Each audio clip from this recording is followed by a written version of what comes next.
আসসালামু আলাইকুম, সবাই কেমন আছেন?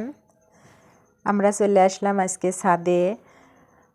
বিকেলে সন্ধ্যার আগ মুহূর্তে বেশ ছাদে উঠতে একটু ভালোই লাগে। আর যদি থাকে ছাদ বাগান, যদি একটু ফল থাকে গাছের, তাহলে কিন্তু আরও বেশি ভালো লাগে।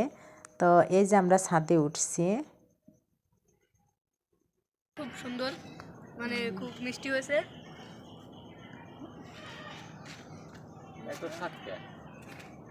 সেই সাদে তো সাদকে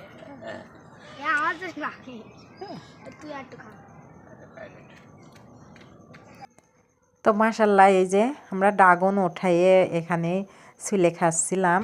তো বেশ সুন্দরভাবে পেকেছিল। ছাদে উঠে দেখছি ড্রাগনগুলো পেকে আছে। তো এগুলো উঠাই নিলাম। তো যদি ভালো লাগে তো অবশ্যই একটা লাইক দিয়ে দিবেন। আসসালামু আলাইকুম, আল্লাহ হাফেজ।